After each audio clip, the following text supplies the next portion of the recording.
Esto lo mucho ahí. Como aquí, ¿no? No.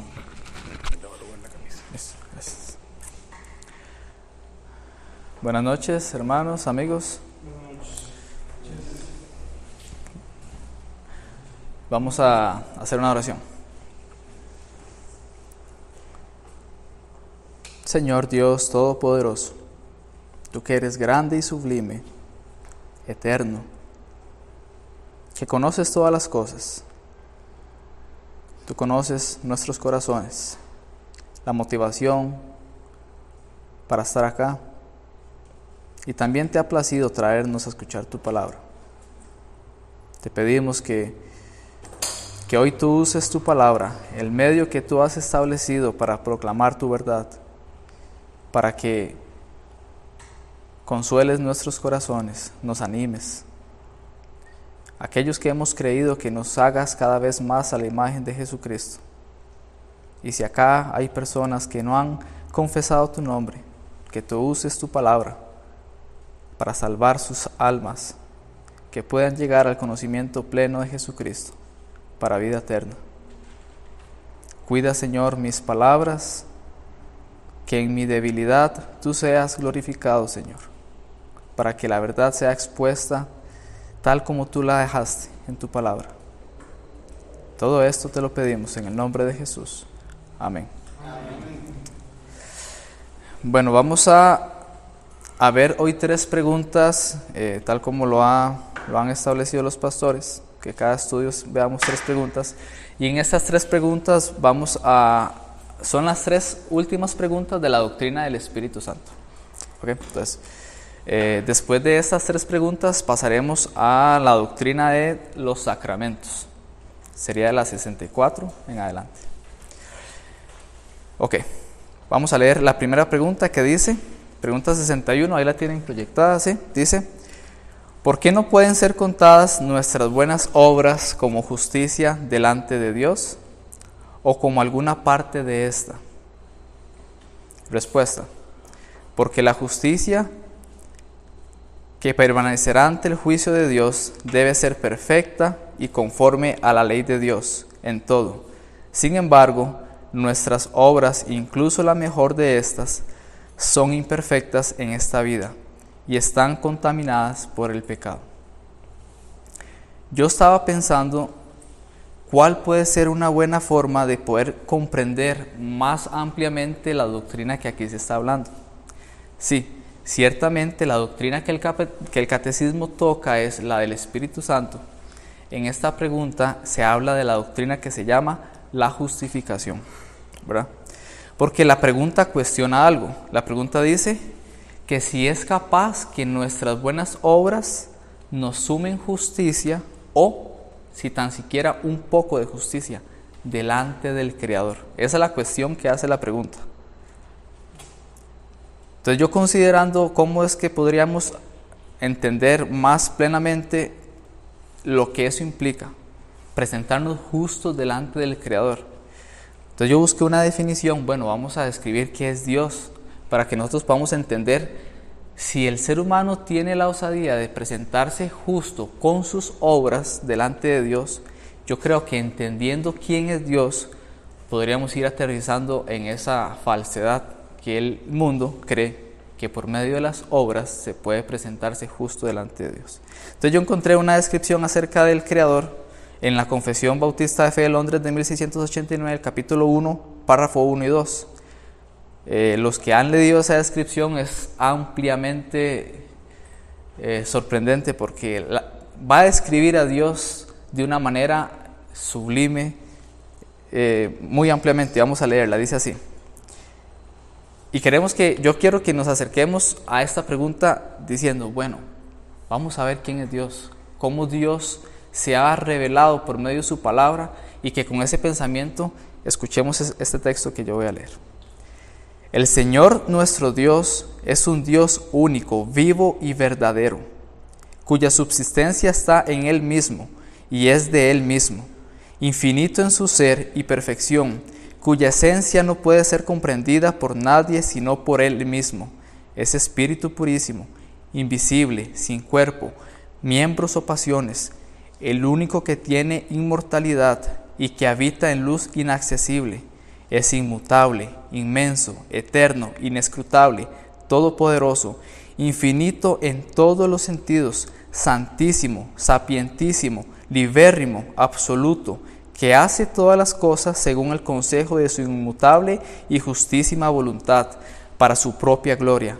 Es amantísimo, benigno, misericordioso, longánimo, abundante en bondad y verdad, perdonando la iniquidad y transgresión y el pecado, galardonador de los que le buscan con diligencia, y sobre todo justísimo y terrible en sus juicios, que odia todo pecado y que de ninguna manera dará por inocente al culpable.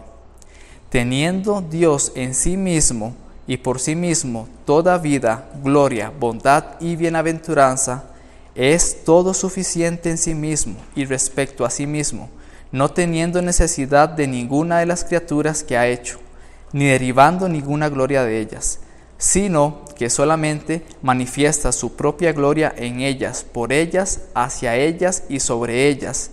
Él es la única fuente de todo ser, de quien, por quien y para quien son todas las cosas, teniendo sobre todas las criaturas el más soberano dominio para hacer mediante ellas, para ellas y sobre ellas todo lo que le agrade.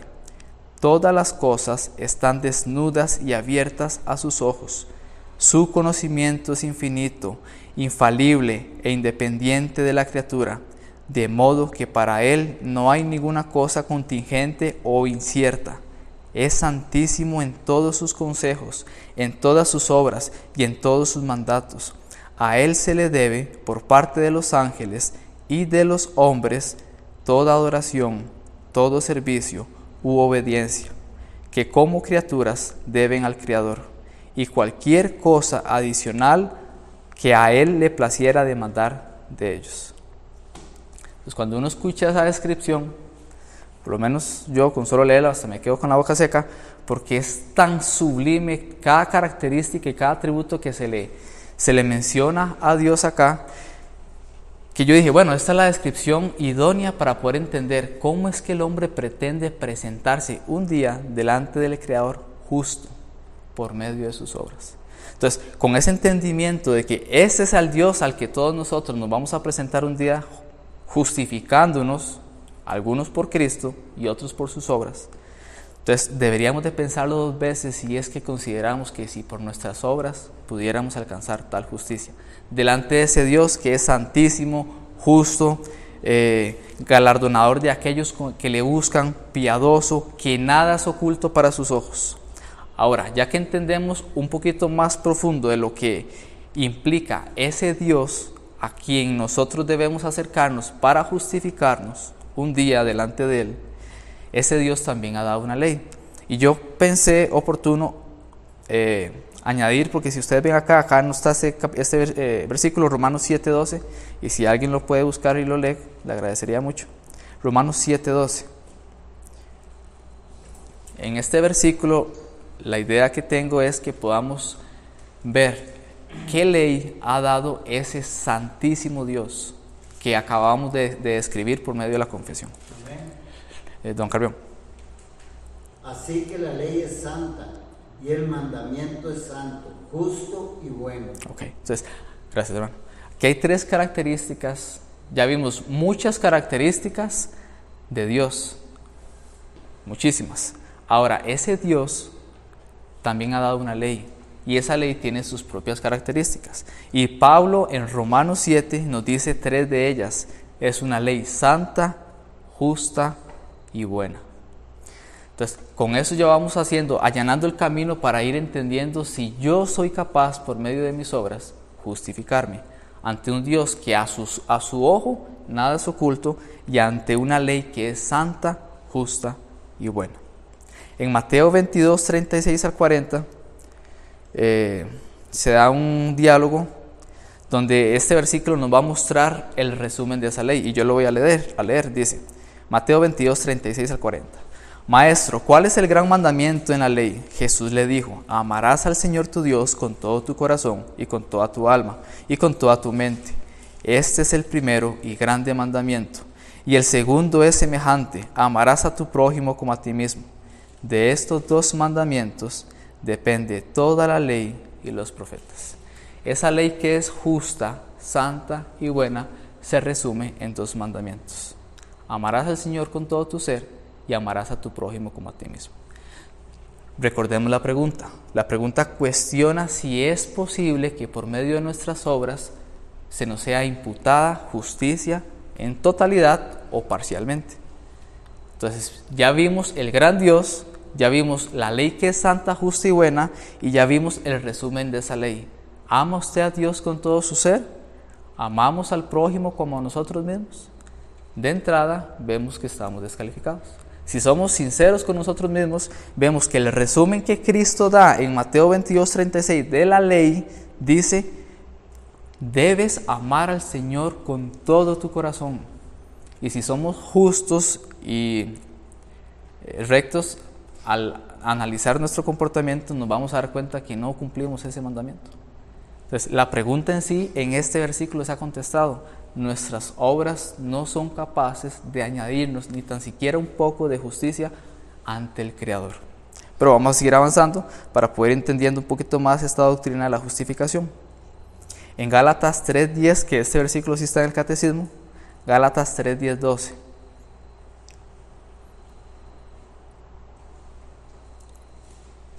Well.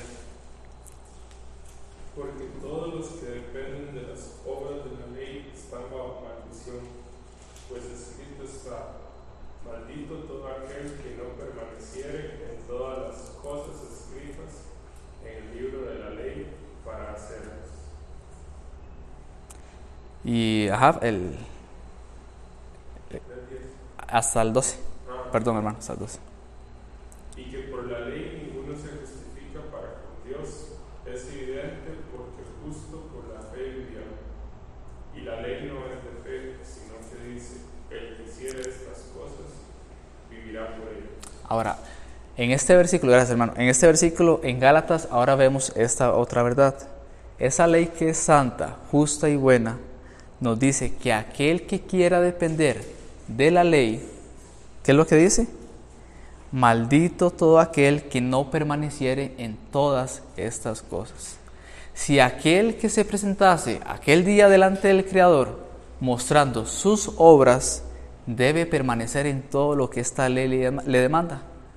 Son muchas cosas, pero ya vimos que se resumen dos mandamientos: ama a Dios con todo tu ser y a tu prójimo como a ti mismo. Y ya vimos que no lo hacemos.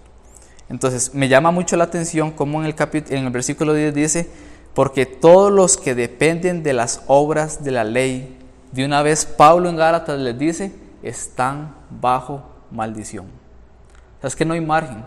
Pero hoy en día el hombre sí se cree capaz de presentarse justo. Y no se cree capaz, hoy en día se siente capaz, se siente justo delante del Creador. Pero vemos cómo esa revelación que el Dios santo, justo y bueno ha dado, nos dice de que si nosotros confiamos en el cumplimiento de la ley, o sea, en nuestras obras, ya estamos bajo maldición. ¿Por qué? Maldito todo aquel que no permaneciere en todas las cosas escritas en el libro de la ley. Pablo habla de todas, pero como ya dije, las podemos resumir en dos. Y ninguna de las dos cumplimos. Posteriormente a ese versículo 10 dice, para hacerlas. Entonces, ¿qué significa permanecer en todas? Significa hacer todas las cosas que este libro de la ley me demanda. Y si nosotros vamos a los 10 mandamientos, vemos cómo los 10 mandamientos en todos somos hallados faltos. En todos somos hallados culpables. Un versículo paralelo a este que acabamos de leer es Deuteronomio 27:26. Yo lo voy a leer, dice así. Deuteronomio 27:26 transmite la misma idea, dice: maldito el que no confirmare las palabras de esta ley para hacerlas.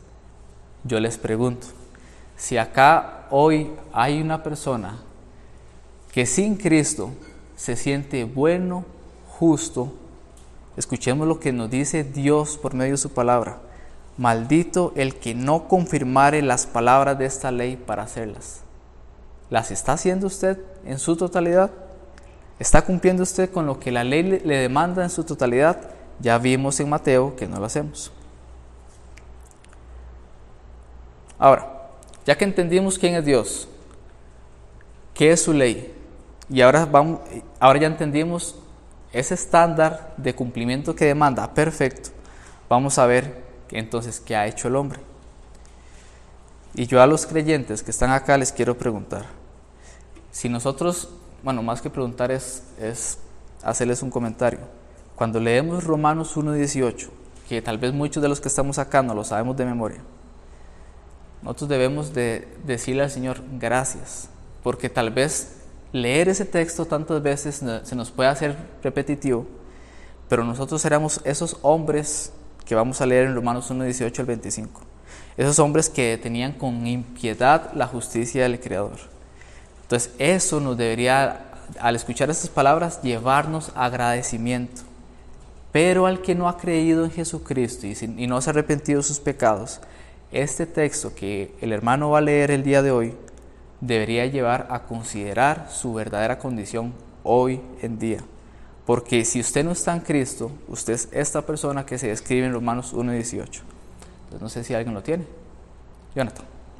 Del 18 al 25.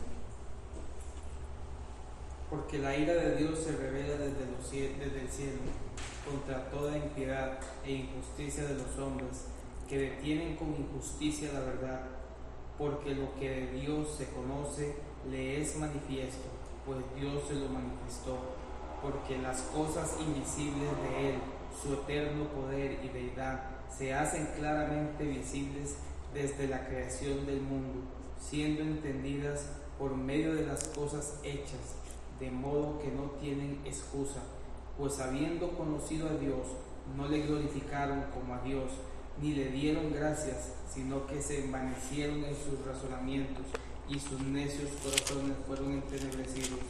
Profesando ser sabios, se hicieron necios, y cambiaron la gloria de Dios incorruptible en semejanza de imagen de hombre corruptible, de aves, de cuadrúpedos y de reptiles, por lo cual también Dios los entregó a la inmundicia en las concupiscencias de sus corazones, de modo que deshonraron entre sí sus propios cuerpos, ya que cambiaron la verdad de Dios por la mentira, honrando y dando culto a las criaturas antes que al Creador, el cual es bendito por los siglos. Amén.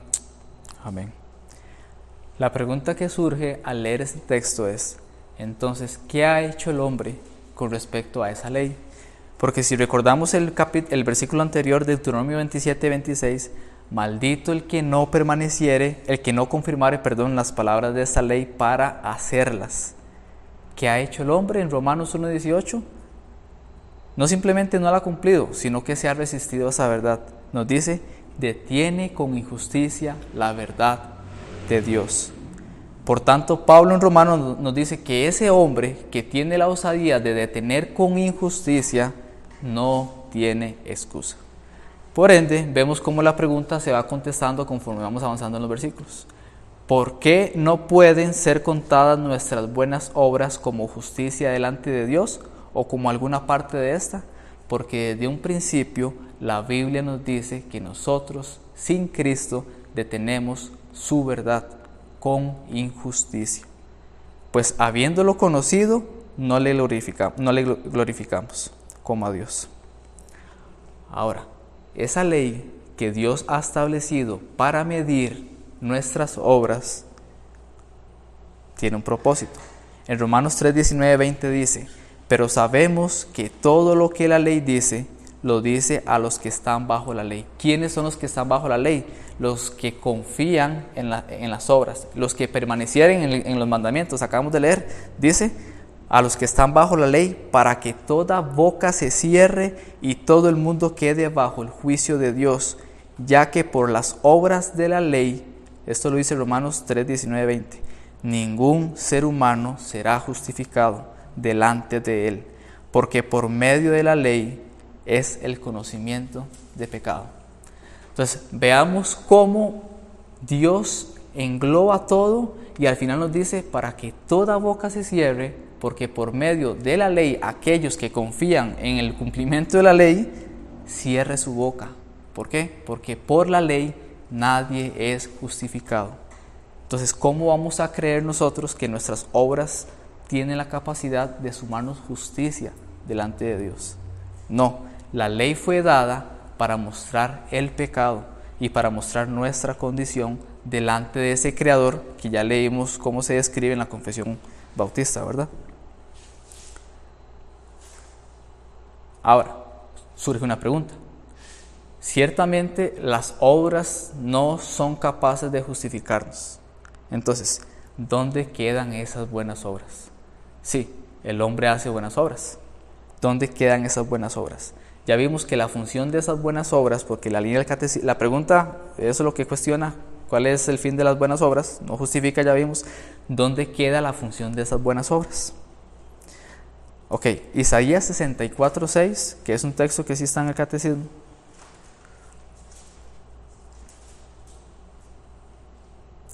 Ya vimos quién es Dios, ya vimos cuál fue esa ley que Dios dio, ya vimos qué ha hecho el hombre con esa ley y ahora vamos a ver qué son nuestras obras, los que le llamamos buenas obras. Randall.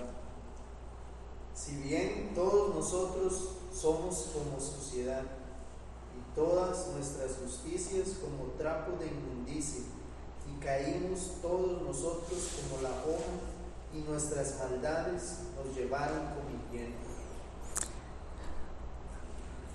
Al leer esa descripción que leímos al principio en la confesión de quién es Dios, y al leer Isaías 64, con razón Pablo dice que toda boca debe cerrarse delante del Creador, porque dice que todos nosotros, no solamente nuestras obras, dice en la parte A del versículo, la parte primera del versículo, todos nosotros somos como suciedad. ¿Cómo el hombre pretende presentarse justo delante de Dios? Si aquí hay personas que así lo es, que son creyentes, antes nos sentíamos justos. Antes de que creyéramos el Evangelio nos sentíamos buenos. Pero Isaías desde que se escribió nos dice somos sucios, somos como suciedad. Y no solamente eso, aquellas obras que mofábamos nosotros con orgullo de que éramos buenos, dice, y todas nuestras justicias como trapos de inmundicia. Aquello a lo que nosotros tildábamos como obras justas, obras piadosas, dice que son como trapos de inmundicia. Y la traducción del hebreo, leyendo un poquito de los que saben, ellos dicen que hace alusión a trapos con ciclo menstrual. Entonces, muestran vileza, eso es lo que transmite, la idea de esa palabra es lo que quiere transmitir, muestran algo muy sucio delante del Creador. Entonces, la idea de introducir estos textos a esta pregunta que no están ahí, es para que nosotros tengamos un concepto un poquito más amplio de quién es ese Dios a quien el hombre pretende presentarse justo, y quién es esa ley, y qué hemos hecho nosotros, y ahora en Isaías vimos qué somos nosotros. Somos suciedad y nuestras obras son como trapos de injusticia, o trapos de inmundicia, perdón. Vamos aterrizando, porque en 2 Timoteo 1:9 dice así, yo lo voy a leer, dice, 2 Timoteo 1:9, quien nos salvó y llamó con llamamiento santo, no conforme a nuestras obras, sino según el propósito suyo, y la gracia que nos fue dada en Cristo Jesús antes de los tiempos de los siglos. No es por obras, sino por gracia.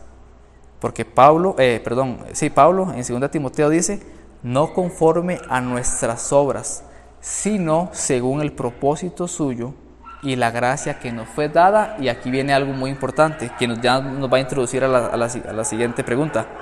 La gracia que nos fue dada en Cristo Jesús antes de los tiempos de los siglos.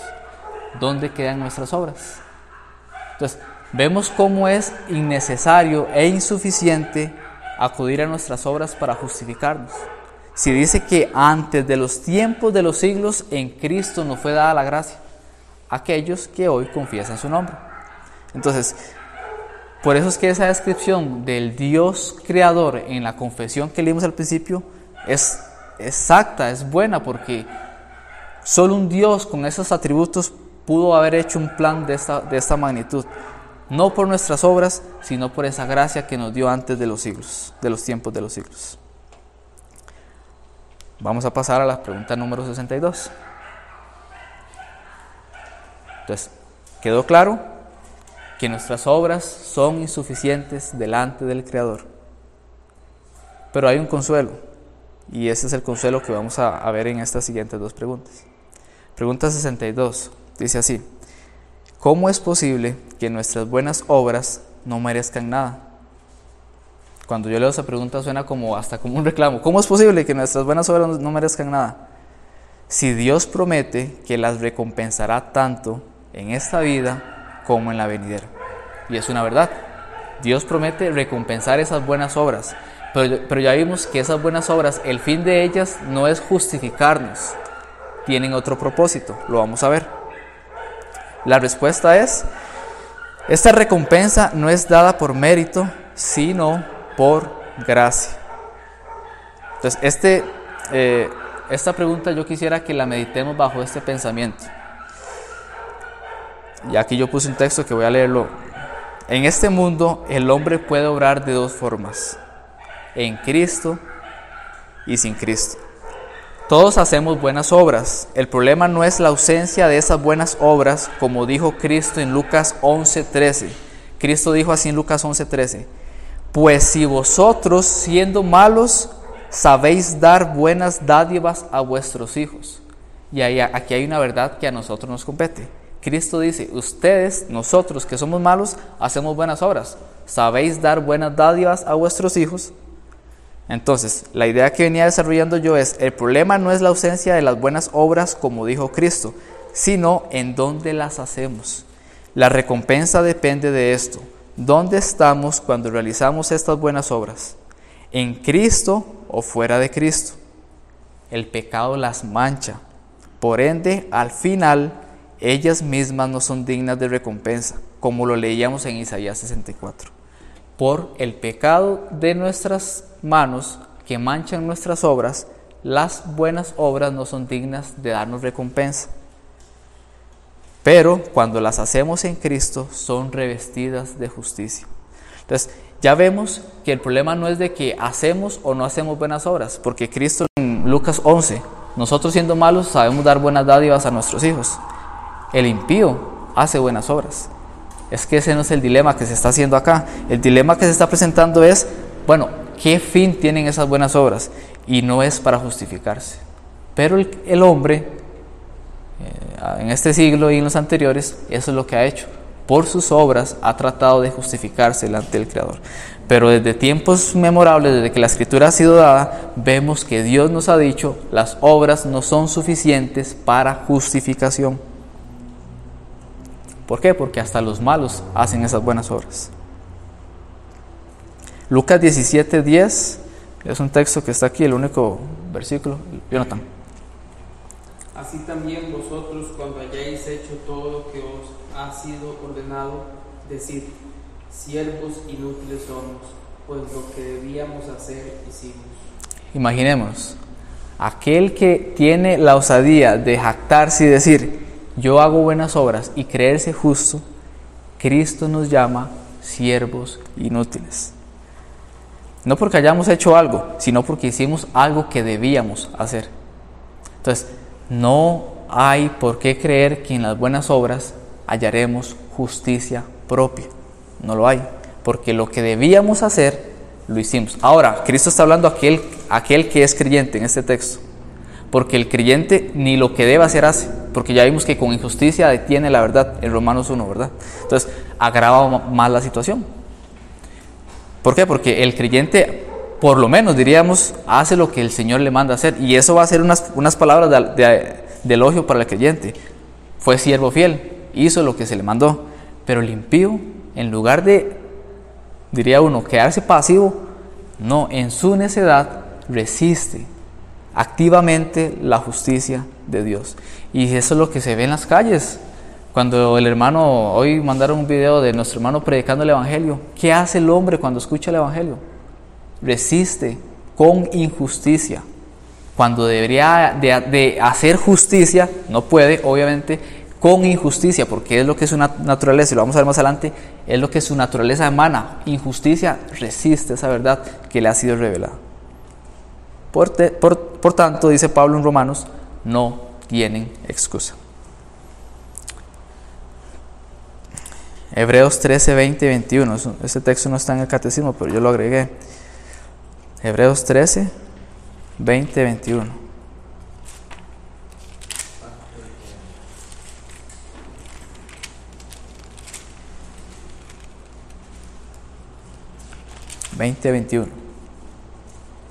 Randall. Y el Dios de paz, que resucitó de los muertos a nuestro Señor Jesucristo, el gran pastor de las ovejas, por la sangre del pacto eterno, os haga aptos en toda buena obra para que hagáis su voluntad, haciendo Él en vosotros lo que es agradable delante de Él por Jesucristo, al cual sea la gloria por los siglos de los siglos. Amén. Recordemos la pregunta. Cuestiona: ¿cómo es posible que nuestras buenas obras no merezcan nada si Dios promete que las recompensará tanto en esta vida como en la venidera? Hebreos nos contesta.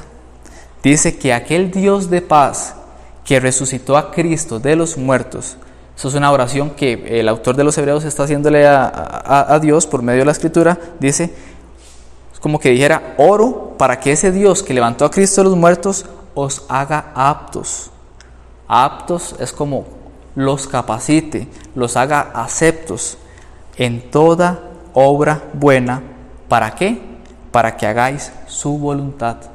Entonces aquí ya las obras empiezan a tomar sentido. ¿Cuáles son esas obras buenas que sí van a ser recompensadas? Hacer la voluntad de aquel Dios de paz que levantó a Cristo de los muertos, nos dice Hebreos 13. Y no solamente queda la verdad ahí, sigue avanzando y ampliándose. Dice: haciendo Él en vosotros lo que es agradable delante de Él, por Jesucristo, al cual sea la gloria por los siglos de los siglos. Amén. Ahora, nos hace aptos en toda buena obra para hacer su buena voluntad en Cristo. Es lo que nos está diciendo Hebreos. Entonces, ¿cómo es que esas buenas obras recibirán recompensa? En Cristo. Pero leíamos que en Isaías 64 están manchadas por nuestro pecado. Pero cuando son manchadas por la sangre de Jesucristo, es cuando allí encuentran el verdadero propósito de hacer la voluntad del Padre. Y por ende serán recompensadas.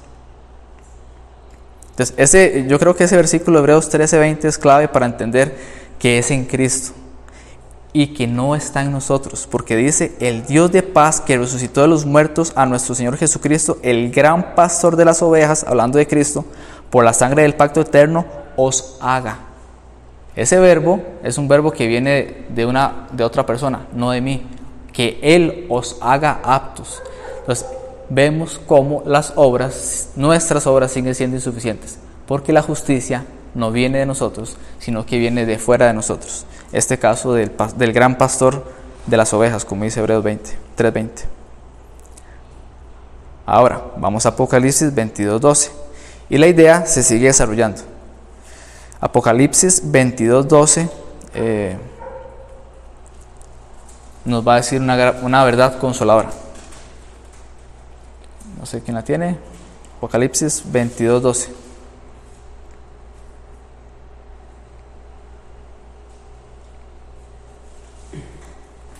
Amén. Don Erwin. Don Erwin. He aquí yo vengo pronto y mi galardón conmigo para recompensar a cada uno según sea su obra. Okay, entonces sí hay recompensa para las buenas obras, pero también hay recompensa para las malas obras. Porque Cristo dice: he aquí vengo pronto y mi galardón conmigo para recompensar a cada uno según sea su obra. Llámese buena o llámese mala, va a haber una recompensa para el bueno y un pago para el malo. Entonces, eso debe ser de consuelo, porque en la pregunta número 63 se cuestiona entonces como si sabemos que nuestras obras no nos van a aportar nada, eso nos va a llevar a ser pasivos en nuestra vida cristiana. La pregunta lo trata, y no. Vemos que en Apocalipsis el Cristo, el gran pastor de las ovejas que leímos en Hebreos, dice: yo vengo pronto con mi galardón y les daré recompensa según sea su obra. Entonces eso no nos debe llamar a nosotros a un cristianismo pasivo, sino a un cristianismo activo, porque sí hay una recompensa, pero ya vimos anteriormente que no es por nuestras obras, sino en Cristo. Y vamos a ver más adelante en Efesios 2, que es en esas obras que Él ha preparado de antemano para que nosotros andemos en ellas. Esas son las buenas obras. Entonces ya contestamos, creo yo, con esos versículos que no merecen nuestras obras nada, pero sí van a ser recompensadas por medio de Jesucristo. Pregunta 63. Dice así, vamos a avanzar acá. Pero, ¿no hace esta doctrina que los hombres sean descuidados y profanos? Una persona profana es una persona que irrespeta aquello que es sagrado. Entonces, la pregunta cuestiona esto. Este entendimiento de la justificación por gracia, no por obras, ¿no hace a los hombres descuidados y profanos? Evidentemente no, y lo vamos a ver. No, porque es imposible que los que son injertados en Cristo por medio de la fe no produzcan frutos de gratitud. Y escuchemos la palabra imposible. O sea, es que no lo dejan a un margen. Dice no, imposible que los que han sido injertados en Cristo no den frutos de gratitud. Si vamos a Mateo 7:18, yo lo voy a leer, dice Mateo 7:18: no puede el buen árbol dar malos frutos, ni el árbol malo dar frutos buenos. ¿A qué se está refiriendo este versículo? A la naturaleza de ese árbol. Si ese árbol es bueno, por ende dará fruto bueno. Si ese árbol es malo, dará fruto malo. ¿Qué relación tiene este versículo con la pregunta? La pregunta cuestiona si este entendimiento de la doctrina nos hace descuidados. No, porque aquel que ha sido injertado en Cristo, o sea, que tiene la naturaleza de Cristo, su naturaleza le demanda y le manda a hacer buenas obras por naturaleza, la naturaleza de Cristo. Pero aquel que no ha sido injertado, ¿cuál va a ser su comportamiento? Puede hacer buenas obras, porque ya vimos en Lucas 11 que Cristo dice que nosotros siendo malos podemos hacer buenas obras, pero no van a ser aptas ni aceptadas por el Padre, porque no estoy injertado con Cristo. Entonces, esta doctrina no nos debe llevar a nosotros a ser pasivos, ni descuidados, y menos profanos, sino que si yo realmente soy creyente, yo haré buenas obras. Vamos a ver qué clase de buenas obras. En Juan 5:15 al 8, y si alguien lo puede buscar y leerlo, le agradezco. Juan 15, 5 al 8. Jonathan. Yo soy la vid, vosotros los pámpanos. El que permanece en mí y yo en él, éste lleva mucho fruto, porque separados de mí nada podéis hacer. El que en mí no permanece será echado fuera como pámpano y secará, y lo recogen y lo echan en el fuego y arde. Si permanecéis en mí y mis palabras permanecen en vosotros, pedid todo lo que queréis y yo os será hecho. En esto es glorificado mi Padre, en que llevéis mucho fruto y seáis así mis discípulos. Gracias, hermano. En Cristo sí se dan los frutos. El versículo que acaba de leer Jonathan es súper vital, porque empieza así: yo soy la vid, y es Cristo hablando, vosotros los pámpanos. Nos da una ilustración de la mata, de la planta, pues, y dice: el que permanece en mí y yo en él, este lleva mucho fruto. Ahora entendemos que aquellos que darán fruto son los que permanecen en la vid, que es Jesucristo. Y no es cualquier fruto, sino que Cristo dice mucho fruto. Por ende, la pregunta cuestiona de que si nos hace pasivos y profanos. No, porque Juan 15 nos dice que si yo estoy en Cristo, produciré no fruto, sino mucho fruto. ¿Por qué? Porque yo estoy en Él y Cristo está en mí. Y la idea no termina ahí, sino dice, este lleva mucho fruto, porque separados de mí, nada podéis hacer. Recuerdan que yo les comenté en la pregunta pasada que hay dos maneras de obrar en esta vida, en Cristo y sin Cristo. Aquí está ejemplificado. En Cristo haré mucho fruto, pero separado de Cristo, nada podré hacer. Y no termina ahí la idea, sino que dice, será echado fuera como pámpano, y se secará, y los recogen y los echan en el fuego y arden. Recuerda a Cristo, si permanecéis en mí, y mis palabras permanecen en vosotros, su ley, pedid todo lo que queréis, y os será hecho. En esto es glorificado mi Padre, en que llevéis mucho fruto, y seáis así mis discípulos. Vea cómo en estas buenas obras, en este mucho fruto, el Padre sí es glorificado. Pero no es por nuestra justicia, porque Cristo nos está diciendo, si permanecéis en mí y mis palabras en vosotros. Ahí es donde el Padre es glorificado. Entonces, si nosotros tenemos el escenario y sacamos de la fórmula Cristo y yo pretendo presentarme delante de Dios con mi justicia, ¿qué va a pasar? Dice, serán echados fuera como pámpano, se secará, los recogerán y los echarán en el fuego y arden. Eso es lo que pasará si yo acudo a mis obras según pienso yo en el cumplimiento de la ley. Pero si permanezco en Cristo, daré gloria al Padre por mis buenas obras en Jesucristo. Efesios 2:8, voy a leerlo yo, dice así: porque por gracia sois salvos por medio de la fe, y esto no de vosotros, pues es don de Dios, no por obras, para que nadie se gloríe, porque somos hechura suya, creados en Cristo Jesús para buenas obras. Eso es increíble. Los cuales Dios preparó de antemano para que anduviésemos en ellas. Entonces, el cristianismo, el entendimiento de esta doctrina de la justificación por gracia, no nos lleva a ser pasivos. Más bien dice que nos pone, yo lo ilustro así, se lo ilustro así a Elías, como que agarra el carrito y lo pone en la pista y ahora sí, vaya por donde usted debe andar. Eso es lo que Cristo hace a aquel que permanece en Él. Lo prepara para que ahora ande en esas buenas obras. Porque dice, porque por gracia sois salvos por medio de la fe. Y esto no de vosotros, pues es don de Dios, no por obras, para que nadie se gloríe.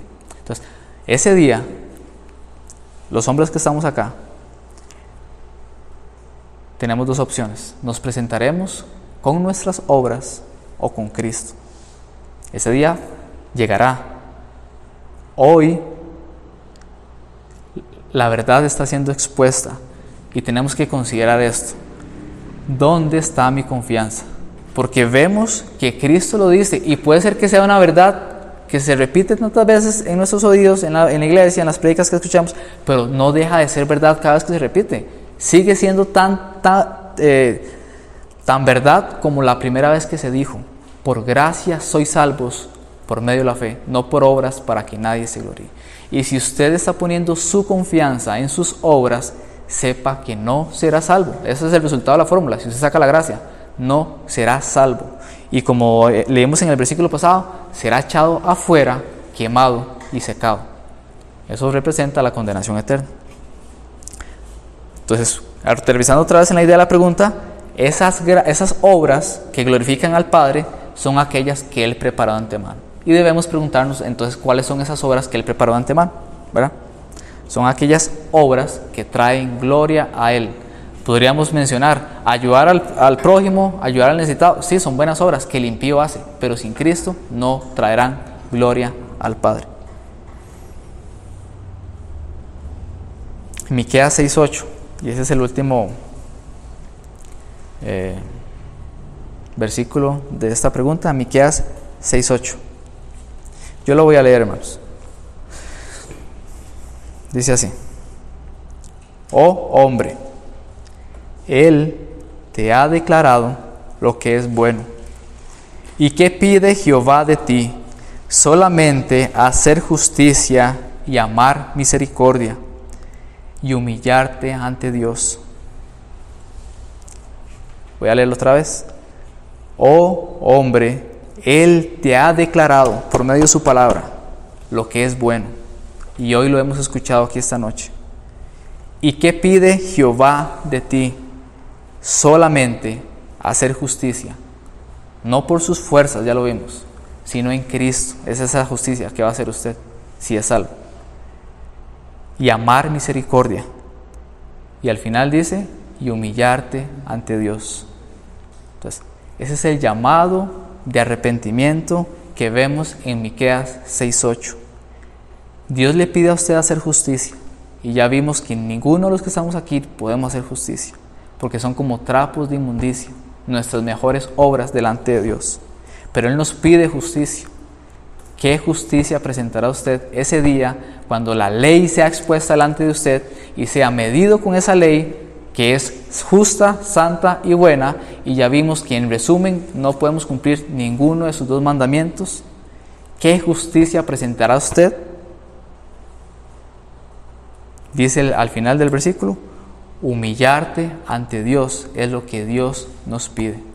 Entonces hoy yo creo que es un buen momento para decir y reconocer, después de este entendimiento, esta breve exposición, que nuestras obras son insuficientes para justificarnos, pero en Cristo traeremos gloria al Padre. Y dice al final, el llamado es, humillémonos ante el Señor y reconozcamos nuestra incapacidad, y Él es bueno y vasto para salvar. Hoy haz justicia, ama la misericordia y humíllate ante Dios. Vamos a orar, hermanos.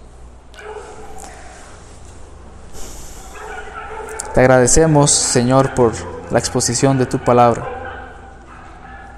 Ella es viva y es eficaz, y es más cortante que una espada de 2 filos. Penetra hasta lo más profundo de nuestro ser, Señor. Expone el lugar más recógnito de nuestro corazón. Ante tu ojo nada es oculto, Señor. Y por medio de tu palabra, tú expondrás nuestras obras. Aquellas que llamamos nosotros buenas obras, tú las expondrás y las medirás con tu ley. Allí hallarás a unos justos y a otros injustos. Pero yo te pido, Señor, que esta breve exposición haya traído entendimiento de nuestra incapacidad, que somos malos, que con injusticia hemos detenido tu verdad, pero en Cristo hallamos gracia. En Cristo hallamos oportuno socorro para la redención de nuestras almas. Que estos hombres que están hoy acá, Señor, todos nosotros podamos abrazar esta verdad, que no dejemos pasarla, que entendamos, Señor, que ese día de juicio vendrá, que tú nos demandarás justicia, algunos no la tendrán. Que hoy todos nosotros abracemos esta verdad en Cristo Jesús. Que hagamos justicia, que amemos la misericordia, pero hoy que nos humillemos ante ti, reconociendo nuestra incapacidad, en el nombre de Jesús. Amén. Amén. Gracias, hermanos.